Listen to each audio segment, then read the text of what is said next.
जय हिंद दोस्तों। जैसा कि सभी सरकारी कर्मचारियों को वर्ष में एक बार अपना संपत्ति का ब्यौरा अर्थात एसेट डिक्लेरेशन फॉर्म भरना पड़ता है। तो उसके लिए आपको, जैसे पिछले वर्ष आपने फॉर्म भरा था तो उसके लिए उसमें क्या कमी रही या फिर क्या ज़्यादा करके इस बार देना है, तो उसके लिए आपको फॉर्म भरने की ज़रूरत पड़ती है। और फॉर्म जब भरते हैं तो उसके सभी आदमी दो दो कॉपी कर लेते हैं, ताकि एक कॉपी जब अगले साल फिर से फॉर्म भरना पड़े तो उसके लिए वो अपने पास में जमा करके या बना के रख लेते हैं। लेकिन अगर किसी का फिर वो भुला गया तो बहुत सारे आदमी को ये जानकारी नहीं हो पाती है कि पिछले साल हमने क्या फॉर्म भरा था, तो जिनसे उसे काफ़ी परेशानी होती है। इसके लिए अब आपको परेशान होने की ज़रूरत नहीं है।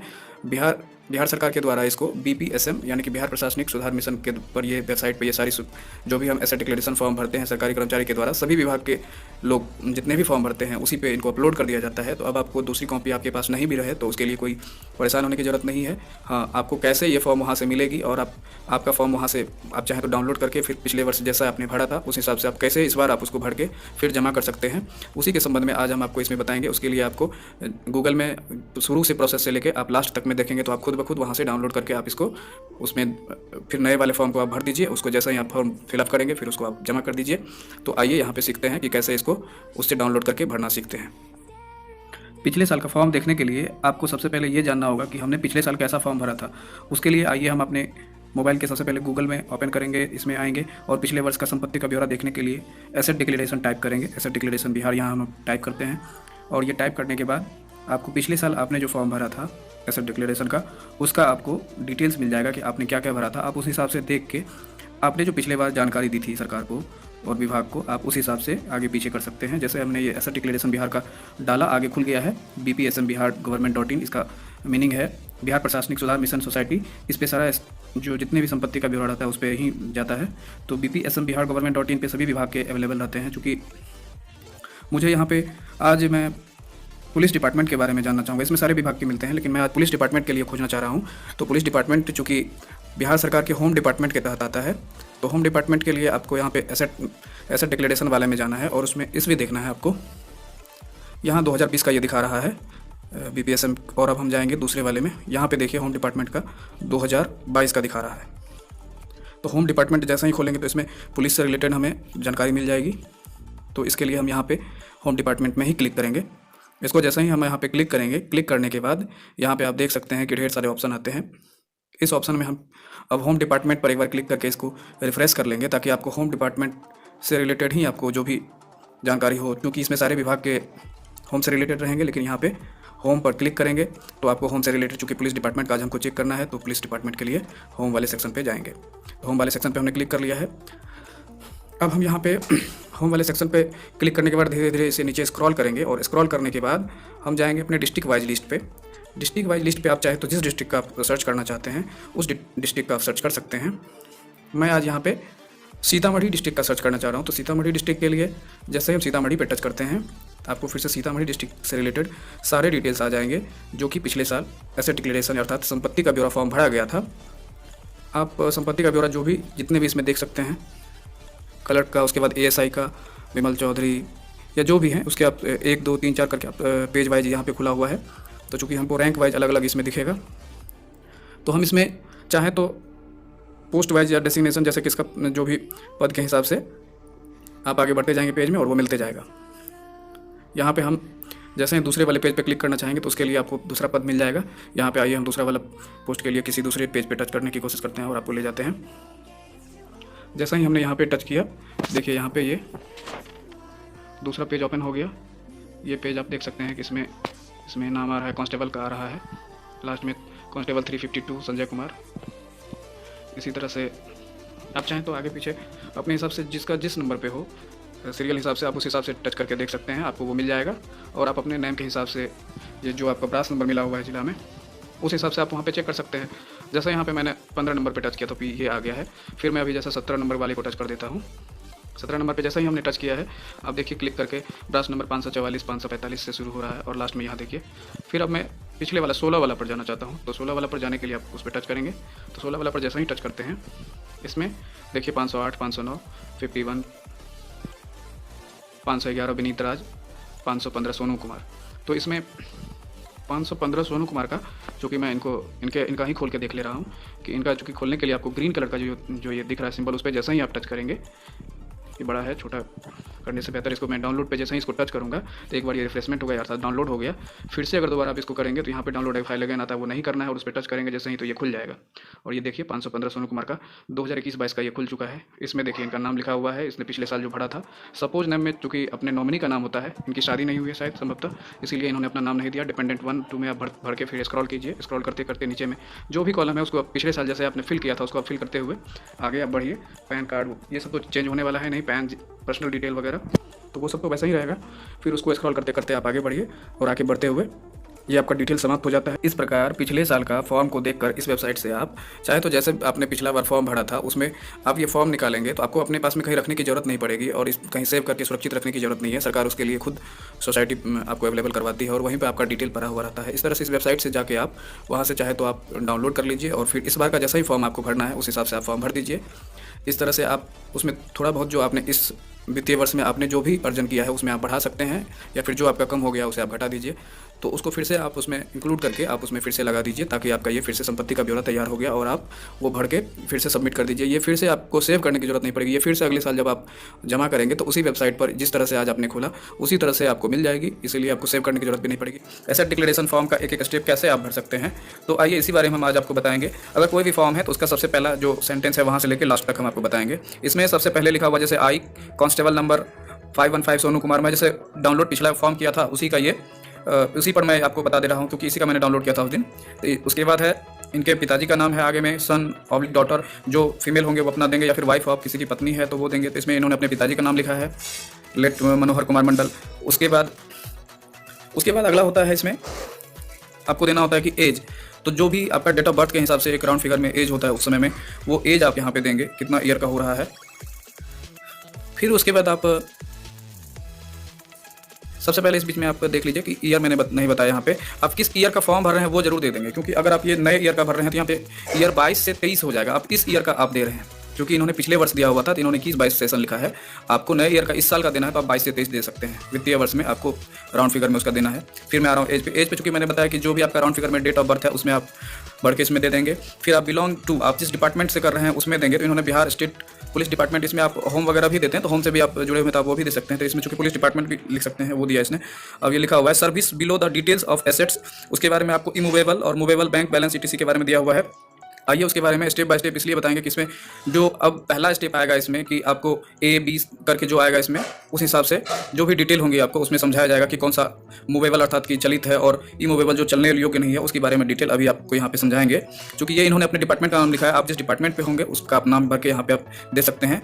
तो यहाँ पर जो है यहाँ तक डिटेल आप देख सकते हैं, ऊपर वाला ये कंप्लीट हो रहा है।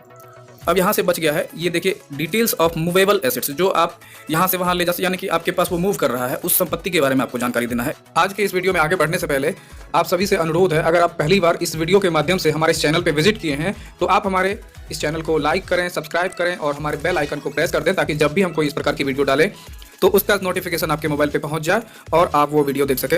और आइए देखते हैं मूवेबल एसेट्स के बारे में, क्योंकि कभी कभी हमें जो है इस बात का कंफ्यूजन हो जाता है कि कौन सा हमारा एसेट्स मूवेबल है कौन सा इमूवेबल है। तो आइए भरने में यही थोड़ी कमी होती है। आइए इसमें देखते हैं कि मूवेबल में सबसे पहले फर्स्ट में मूवेबल एसेट्स के बारे में यहाँ पे जानेंगे। तो मूवेबल एसेट्स के बारे में यहाँ पर जानने के लिए हम आपको फर्स्ट ये डिटेल्स में आएंगे। तो फर्स्ट में सीरियल नंबर लिखा हुआ, सेकंड में डिस्क्रिप्शन दिया हुआ है कि उसकी डिटेल देंगे कि कौन सा मूवेबल डिटेल्स के बारे में ये जानना चाह रहे हैं और क्या जानकारी चाहिए सरकार को।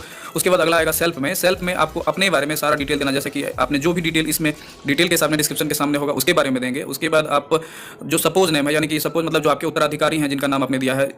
उसके बाद डिपेंडेंट 1 जो आपके डिपेंडेंट 2 और डिपेंडेंट 3 जिनके भी नाम आपको देना है आप इसमें दे सकते हैं। सपोज नेम में अगर कोई हस्बैंड है तो वो अपनी वाइफ का नाम देता है, तो इसी प्रकार से आप चाहें तो इसमें जिनका जिनका नाम हो वो दे सकते हैं। उसके बाद इसमें आ रहा है सेकंड वाला कॉलम, जैसे ही ये देखिए यहाँ पे आ रहा है, एक के बाद 2 आ रहा है। दूसरा वाला में इन्होंने दिया है deposit in bank financial institution and non banking financial companies, जैसे कि आपने कहाँ पे डिपॉजिट किया हुआ है, अगर बैंक में किया है, कोई फाइनेंशियल इंस्टीट्यूशन में किया है और कोई नॉन बैंकिंग NBFC कंपनी है अगर आपने उसमें किया है तो उसमें बताइए, चाहे किसी के भी नाम से हो, डिपेंडेंट 1 2 या सपोज अगर जिनके भी नाम से है, चूंकि इन्होंने अपने बारे में डिटेल दिया है पिछले साल का SBI हाजीपुर के द्वारा, तो इनमें डिटेल इन्होंने अपना दिया हुआ है। उसके बाद इनमें तीसरा नंबर में bond debentures and shares in company, अगर आपने किसी कंपनी के शेयर बॉन्ड्स या डिवेंचर्स खरीदे हुए हैं तो उनके बारे में डिटेल आप यहाँ पे दे सकते हैं कि वो कंपनी के इनके पास में कितने शेयर या बॉन्ड्स खरीदे हुए हैं। तो आपको ये ध्यान रखना है कि अपने सपोज नेम या फिर डिपेंडेंट 1 2 3 किसी के बारे में देने के अलावा आपको उस कंपनी के बारे में भी ध्यान रखना है, वो कंपनी लिस्टेड है या नहीं, आप उसके बारे में नीचे में डिटेल में दिया हुआ है, आप उसके बारे में देख सकते हैं। उसके बाद इसमें आ रहा है, अब जैसे चौथा ऑप्शन है, चौथा ऑप्शन के पास में आप यहाँ पे देखेंगे कि other financial institution, suppose that जैसे कि इन्होंने कहीं और भी सेविंग किया हुआ है, LIC में इन्होंने 53,000 हाँ अप्रॉक्स में इन्होंने ईयरली इन्वेस्ट किया हुआ है, तो इन्होंने अपना दिया है। अगर इनके सपोज नेम्स के नाम से, जैसे कि अगर आपके पास में जो आपके उत्तराधिकारी हैं, अगर आप उनके नाम से उन्होंने आपने किया हुआ तो उनके नाम से दीजिए, या फिर डिपेंडेंट 1 2 3 जो भी आपके ऊपर डिपेंड है, अगर आपने उनका भी कराया है तो आप उनका डिटेल इसमें डालें। अगला आएगा इसमें जैसे 5th नंबर पे दिया है motor vehicle details of make ETC। अब इसमें इस कॉलम में जो है, इस कॉलम में आपको वो सब देना है जो अगर जैसे कि ऊपर के इंस्ट्रक्शन के हिसाब से, जैसे कि सेल्फ है, उसके बाद सपोज है, डिपेंडेंट 1 है, 2 है, 3 है, अगर आपने इन किसी के साथ भी अगर ये सब ने आपने ये सब जो भी डिस्क्रिप्शन वाले हैं जैसे मोटर व्हीकल वगैरह, फिर आप अपने लिए या फिर अपने फैमिली के लिए या किसी के लिए आपने ली है तो उसकी डिटेल इसमें आपको भरने होंगे। इनमें इनके द्वारा दिखाया गया सभी के बारे में नील नील दिखाया गया, यानी कि इन्होंने बाइक वगैरह नहीं खरीदी है और किसी के लिए नहीं ली है, जैसा इन्होंने सरकार को बताया है अपने एसेट्स डिक्लेरेशन में। अगला है 6 नंबर पे है ज्वेलरी। ये सब मूवेबल है, चूँकि ये कभी हटाता है कभी नहीं रहता है, इसलिए ये सब मूवेबल एसेट्स में है। तो ज्वेलरी के बारे में इन्होंने अपने बारे में दिखाया है कि नील इनके पास में नहीं है। हालांकि आप कोई भी हो तो कुछ ना कुछ रहता है, लेकिन इन्होंने नील दिखाया है, इनके पास कुछ नहीं है। इन्होंने अपने सपोज नेम, चूँकि सपोज नेम इनका है नहीं, इनकी शादी नहीं हुई है तो उनके बारे में नील दिखाया है। अगर जिनकी शादी हुई है तो उनके बारे में जितना ज्वेलरी वगैरह है, गोल्ड वगैरह है, तो आप उनके बारे में दे सकते हैं। अगर उनकी नई किसी की शादी हुई है तो अगर उनको गिफ्ट के तौर पे मिला है तो उनके बारे में आप दे सकते हैं। डिपेंडेंट 1 2 3 जैसे किसी को आपने कुछ खरीद कर दिया तो उनके बारे में गोल्ड के बारे में डिटेल आप दे सकते हैं कि आपने उनके लिए कितना गोल्ड खरीदा है। और इसके बाद अगला आ रहा है, अगला है 7 नंबर पे है other assets such A value of claims interest. जैसे कि आप किसी पर आपको क्लेम कर रहे हैं ताकि उसमें या फिर ब्याज वगैरह ऐसा कुछ आपके पास है, ऐसा संपत्ति जिससे आपको फ्यूचर में कोई क्लेम मिलने वाला है या फिर इंटरेस्ट मिलने वाला है, तो उसके बारे में है आपका है, या फिर अगर आपके डिपेंडेंट या सपोज के नाम पे है तो आप किसी के नाम पे भी है तो आप वहाँ पे दे सकते हैं, क्योंकि इन्होंने सभी के बारे में नील दिखाया। अगर आपके पास में है तो आप उनके बारे में दे सकते हैं। अगला B वाला डिटेल्स में देखिए, डिटेल्स ऑफ इमूवेबल एसेट्स, जो कि मूव नहीं कर सकती है। अब उस डिटेल्स के बारे में B नंबर कॉलम पे हम भरेंगे, क्योंकि हमें यहाँ पे इसको रेक्टेंगल में लेना चाहिए था, मैंने सर्किल में ले लिया। फिर डिटेल्स ऑफ इमूवेबल, यानी कि जो भी एसेट्स आपके पास में है वो मूव नहीं कर सकता है कहीं, उसके बारे में आपको यहाँ पे डिटेल भरना है। जैसे नोट में यहाँ पे लिखा हुआ property in joint ownership indicating the extent of joint ownership will also have to be indicate. अगर आपने कोई ज्वाइंट मिली है तो उसके बारे में भी आप यहाँ पे इंडिकेट करेंगे। इसमें भी उसी प्रकार से है सीरियल डिस्क्रिप्शन, जैसे कि फर्स्ट में था इसमें भी रहेगा। फर्स्ट में इसमें देखिए दिखा हुआ है agriculture land, location, survey number, extent, measurement, current market value क्या है, वो सारा डिटेल आपको देना होगा। कि अगर आपके पास कृषि योग्य भूमि है, आपके सपोज नेम पर है, डिपेंडेंट 1 2 3 किसी के नाम पे है, तो आप उसके बारे में डिटेल देंगे। क्योंकि इन्होंने दिखाया कि एग्रीकल्चर लैंड इनके पास में सपोज नेम, डिपेंडेंट 1 2 3 किसी के पास में कोई नहीं है। इन्होंने सभी के बारे में ये नील दिखाया है। अगर इनके पास रहता तो आप उनके बारे में आप जो भी इनका खाता नंबर भी सब सर्वे एक्सटेंट और मेजरमेंट वगैरह के बारे में कितना है वो सब डिटेल आप यहाँ पे दे सकते थे। अब अगला आ रहा है 2nd नंबर पे, B नंबर का 2nd नंबर देखिए, नॉन एग्रीकल्चर, जो कि कृषि योग्य भूमि नहीं है। अगर ऐसी भी भूमि आपके पास में है तो उसका डिटेल भी आप पूरा खाता, खेसरा नंबर वगैरह के साथ में, या फिर कम से कम मेजरमेंट के साथ में दे सकते हैं कि कितना है आपका सपोज नेम, डिपेंडेंट 1 2 3 जिस तरह से आपने शुरू में नाम दिया है उसी हिसाब से आपको यहाँ पे लास्ट तक देना होगा कि आप कैसे कैसे उसमें किनके पास कितनी प्रॉपर्टी है, या फिर आपने डिपेंड रखा है उनको तो उनके ऊपर आपने क्या क्या खरीद के दिया उसके बारे में दे सकते हैं। अगला है 3रा नंबर पे देखिए बिल्डिंग। इसमें पोस्ट में देखिए लिखा हुआ है कमर्शियल एंड रेसिडेंशियल लोकेशन। इसमें एक बिल्डिंग और होम में, हाउस और अपार्टमेंट्स में लोग कंफ्यूज करते हैं। बिल्डिंग वो ऐसा जगह है जो आपने बना के रखा है, ऐसा प्लॉट्स है जिसको आप किसी भी चीज़ के लिए यूज कर सकते हैं। कमर्शियल, उसमें फैक्ट्री या फिर लॉज के लिए या किसी भी चीज़ के लिए आप यूज कर सकते हो, एक तरह से कमर्शियल यूज के लिए। अगर ऐसी जमीन है आपके पास में तो आप उसके बारे में लिखेंगे, उसका फिर मेजरमेंट देंगे यहाँ पे, और आपके सपोज नेम, डिपेंडेंट 1 2 3 के पास में भी अगर है तो उसके बारे में भी यहाँ पे देंगे। अगर आपके पास इस प्रकार की भूमि नहीं है तो आप फिर इसमें नील जाएंगे जिस प्रकार इन्होंने नील लिखा है। अगर आपके पास में इस प्रकार की भूमि है तो फिर जिस तरह से और सब में आपने मेजरमेंट दिया है तो इसमें भी मेजरमेंट नंबर देना होगा।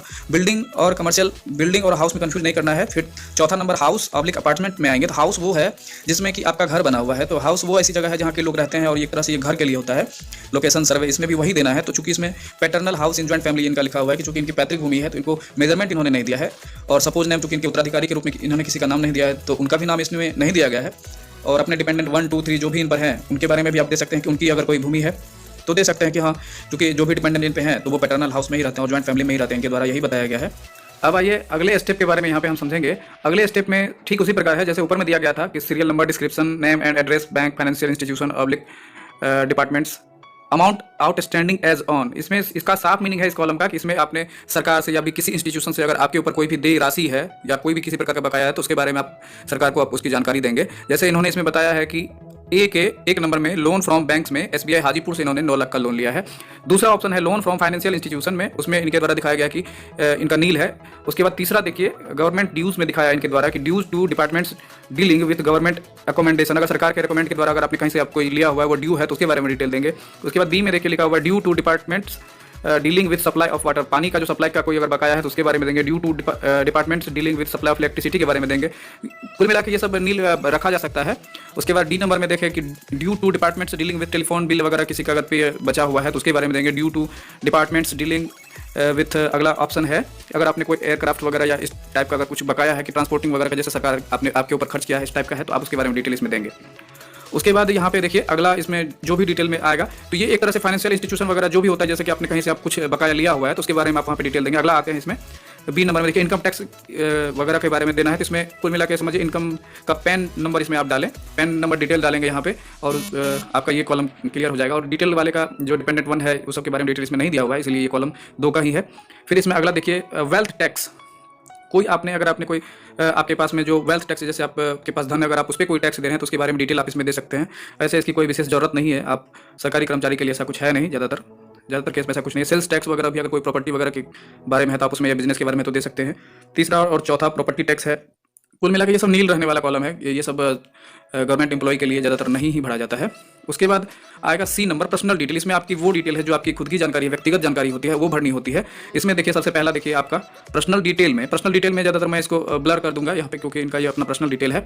पर्सनल डिटेल में आप उनकी जानकारी दीजिए जैसे कि इनका ये सरकारी एम्प्लॉय हैं तो इनका जीपीएफ सीपीएफ या प्रान नंबर, जब किसी भी डिपार्टमेंट के हैं आजकल प्रान नंबर अर्थात परमानेंट रिटायरमेंट अकाउंट नंबर वगैरह होता है। फिर आधार कार्ड नंबर दीजिए, फिर जेंडर दीजिए, मेल फीमेल हैं वो दीजिए, फिर डेट ऑफ बर्थ है, डेट ऑफ बर्थ भी इसमें आप दीजिए जैसे डेट मंथ और ईयर लास्ट में दीजिए DDMMYY के फॉर्मेट में। उसके बाद आप किस क्लास ऑब्लिक ग्रुप की जॉब करते हैं, जैसे उसमें इन्होंने दिया अपना सी कैटेगरी की ये जॉब करते हैं तो उन्होंने दिया है। फिर आपका कैडर क्या है, जैसे किस डिपार्टमेंट से आते हैं, इन्होंने बिहार पुलिस सर्विस दिया है इसमें, और दूसरे जॉब वाले अपना अपना अलग सर्विस वाले देंगे। फिर अगला देखिए होम डिस्ट्रिक्ट क्या है आपका, इन्होंने कटिहार बिहार दिया है। तो कुल मिला के यहाँ पे आपका लास्ट हो जा रहा है और अब इसके बाद सिग्नेचर वाला ये सब फॉर्मेलिटीज़ बचता है। फिर एक ये बचता है साइड में देखिए प्लेस वो है जहाँ से आपने फॉर्म भरा है उसके लिए, और फिर वो सिग्नेचर है आपका प्लेस वहाँ का जहाँ से आपने ये जिस समय ये फॉर्म भरा है उसका डिटेल डालिए। फिर नेम ऑफ एम्प्लॉई है, जैसे इन्होंने अपना नाम डाला है सोनू कुमार, डिजिग्नेशन है यहाँ पे देखिए इनका पद इन्होंने डाला है कांस्टेबल नंबर 515। डिपार्टमेंट देखिए इन्होंने बिहार पुलिस, पोस्ट में आप सीतामढ़ी डाल दीजिए, बिहार पुलिस में और सीतामढ़ी में इन्होंने इनका मोबाइल नंबर है यहाँ पे। यहाँ तक इनका क्लियर हो जाता है। फिर इसमें बचता है सिग्नेचर वाला ये ऑप्शन। सिग्नेचर का ऑप्शन आप में ये भी इंपॉर्टेंट है, 4 जगह आपको कुल मिला के सिग्नेचर होता है, 2 यहाँ पे और आपको सबसे फर्स्ट पेज में एक लास्ट में करना होता है। ये देखिए यहाँ पे बी नंबर के आसपास में, ये तो यहाँ पे दिया हुआ है, बी को कहीं कहीं आप दूसरे पेज पे भी ले जा सकते हैं और जो भी पेज आपका लास्ट होगा उसमें कर सकते हैं। कुल मिला के 4 जगह आपका सिग्नेचर ऐसा होता है और आपका जाके ये एसेट डिक्लेरेशन फॉर्म कंप्लीट हो जाता है। तो इस प्रकार से स्टेप बाय स्टेप आपका आज हमने बता दिया कि एसेट डिक्लेरेशन फॉर्म अर्थात संपत्ति का ब्यौरा फॉर्म आप किस प्रकार भर सकते हैं जैसे हमने अभी बताया है, और इनका ये कंप्लीटली एक वर्ड बताया हमने। तो और आगे भी आपको जो भी वीडियो चाहिए जिस भी सब्जेक्ट पे, तो आप इसमें कमेंट करके बता दीजिएगा और हम उस पर वीडियो बना देंगे। और आगे भी जो भी फॉर्म आएगा अगर आपको कोई और किसी सब्जेक्ट पे चाहिए तो उसके बारे में भी हम डालते रहेंगे। तो इसके लिए आप हमारे इस चैनल को सब्सक्राइब कर लें क्योंकि ये नया चैनल है, इसके लिए आपकी सपोर्ट की आवश्यकता होगी और आगे ही इसी प्रकार के वीडियो आपको आते रहेंगे। इसके लिए इस चैनल को लाइक करें, सब्सक्राइब करें और शेयर करें और घंटी के निशान को दबा दें ताकि जब भी हम कोई वीडियो डालें उसका सबसे पहले नोटिफिकेशन आप तक